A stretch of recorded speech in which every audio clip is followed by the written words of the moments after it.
assessment. I can't give you the attention it deserves. That's important, right? Yes. Some of us take on so much and we can't give it all that it deserves and something fails.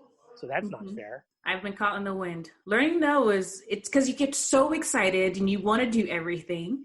And then you forget that there's eating and sleeping hours and self-maintenance hours that you need to put into the day. And then you're like, no, I'll eat in the car on my way to this place, which is like 6 hours away. Well, we're constantly negotiating with ourselves, right? Like we'll do, we'll sleep less, but we'll do more of this, or we'll do more of this and sleep more. We're always in negotiation, and sometimes that's going to affect your mental well-being as well. So I think trying to be a little bit regimented to a schedule with some flexibility, you just can't always be that way. And then the power of no, and we all receive the same amount of minutes and hours in a day, right? No one has more or less. We all have the same. So then how do we manage that and utilize it and leverage it into an opportunity? I do a lot of consultation, and I just do 2 webinars on that particular topic about leveraging opportunity. COVID-19 has presented opportunities for us as well. How have you used the opportunities that have been presented to you? Or did you just, stay in one of the phases of grief, right? Because we've all experienced different phases during this, right? Some of us have been in denial. Some of us have been bargaining. Some of us have been in acceptance. We've all been in different phases, right? So at some point you have to go through them and then get to acceptance and then move forward and figure out how all of this can be put into an opportunity for you. Very specifically, you can be selfish and you can say, all right, for me, what does the transition out of this, because that's where we kind of are right now, right? We're going from these different phases, red, yellow, green, or whatever, wherever you are in the country, different phases of getting back to some level of normalcy. And what does that transition look like? How will you look for the opportunity in the near future and beyond?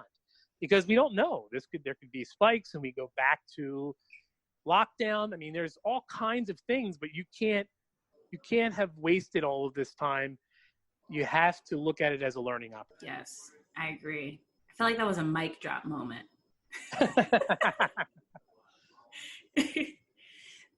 I am intrigued by your coaching consults with athletes. How do those usually go? So everything is individualized. So, and I'm not talking about the 2 teams that I coach. That's very different because, that's my day-to-day with my own individual athletes that I see over the course of their time with the college. But so I'll give you an example. I work with one high school, and I work specifically with their boys basketball team. And when someone reaches out to me, and in this case, it was someone who attended one of my webinars, they reach out to me and we do everything individualized. We do an assessment first. So we talk about what the individual needs are, because not every situation is created equally and not every athlete is created equally. So I look to them to provide me what specifically within the sports psychology, mental well-being, preparation space are they searching for answers, solutions to. And we do a little bit of an assessment, and we try to develop a plan and protocol for that particular situation. And that's usually during the initial consultation, and maybe a few more beyond that. And then once we develop a plan of attack, we go into implementation. How is this going to look? Is this a short-term 45-minute discussion with the players? Is it an ongoing assessment and an evaluation with the players? What does the programmatic piece look like that I'm going to provide? Is it a one-off? Is it ongoing? Is it benchmarking? And then once we put the implementation in, the maintenance, and then the evaluation and the reflection piece. So while there are pieces that are the same for anything that I do, everything starts uniquely because it's really dependent on what the coach or the athlete or the organization needs. Working with individual athletes, it presents some challenges. I am not a psychologist, so I do not do any therapies or anything along those lines. That is out of my wheelhouse, and I have actually people in my network that does those particular pieces. I'm specifically looking at if an athlete comes to me and they're saying, I'm stuck. I've seen, progression in this particular piece, but I'm getting stuck right about here. So then we kind of pull back some of the layers and we look at why aren't they, they were the top scorer last year, right? They scored 30 goals last year, but this year they put 5 in the net and they can't figure it out. Everything feels the same, but there's something there. So we start to look at why that's occurring. And is it from a mental well-being perspective? Is it from a team perspective, individual? What's going on there? And then once we diagnose some of that stuff, then we come up with a plan or a solution. And again, if it's out of my wheelhouse, I move them towards people that are more appropriate for helping them.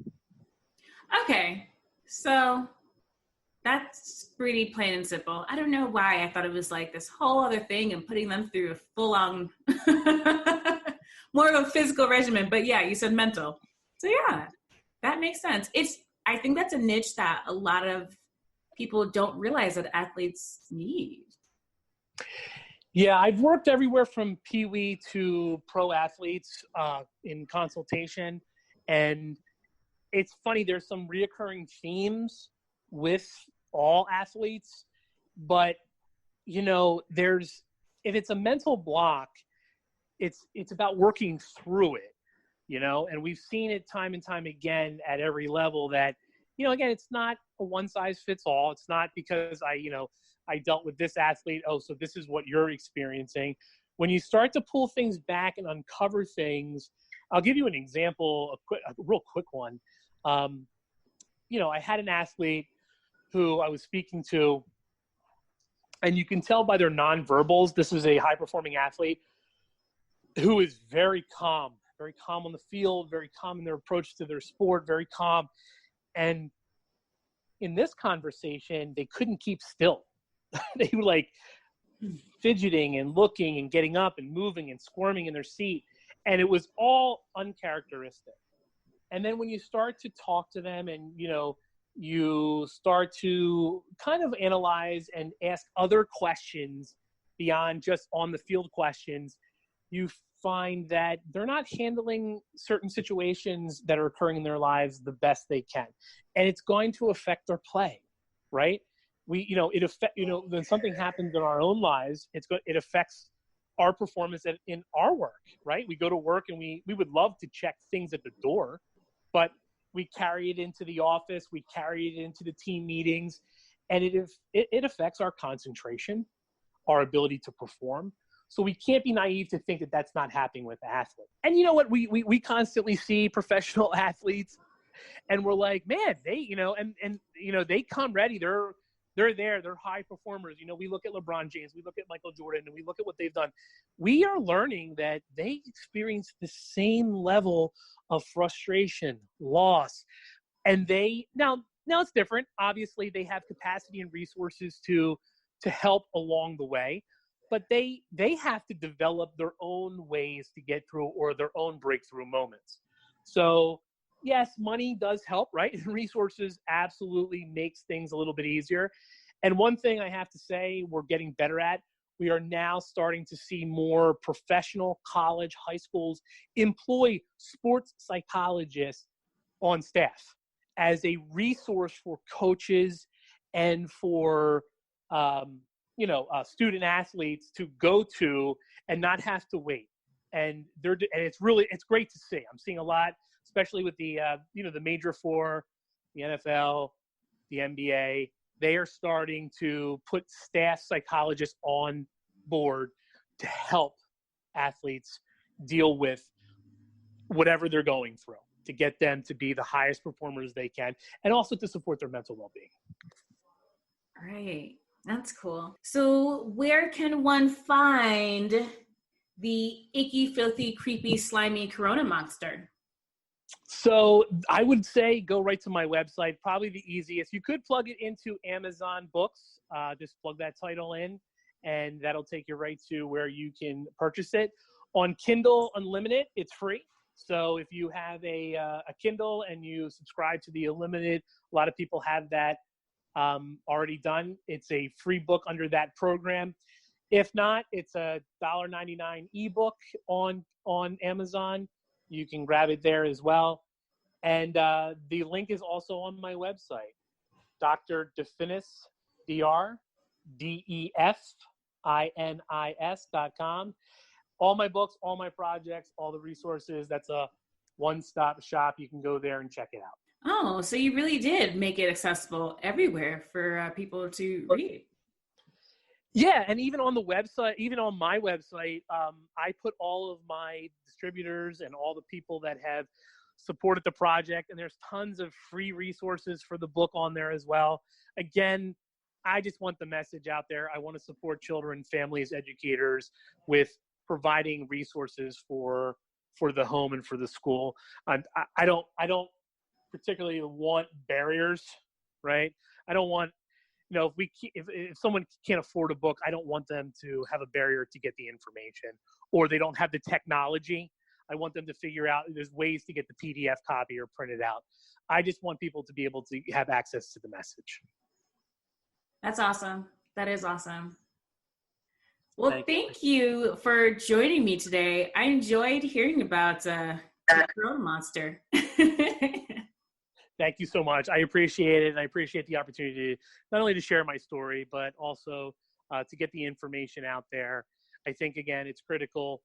We have to be out there. We have to be supporting people, especially in this time. A lot going on. There's so many things going on. So I know people are feeling the anxiety, the pressure, the stress. And anything we can do, as I told you, you love it. You're going to put it on your business card. Us social entrepreneurs, we just want to help. Yeah, we just want to help. That's really what it is. We all just want to help. Well, some of us want to help. I want to help. Absolutely. All right. Thank you, Robert. It was great speaking with you today. Thank you for providing that source and that information for people to have in a welcoming way. Okay, so I know Corona itself is a scary idea for everyone all over.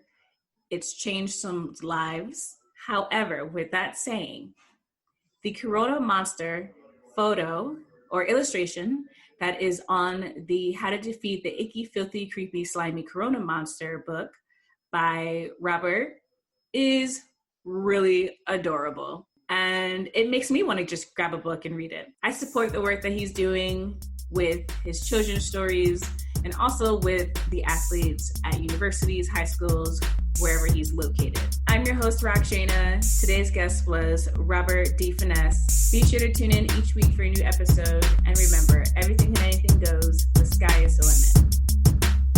Music for the Things of That Nature podcast is an original track brought to you by Jared Sacramento called Dosage.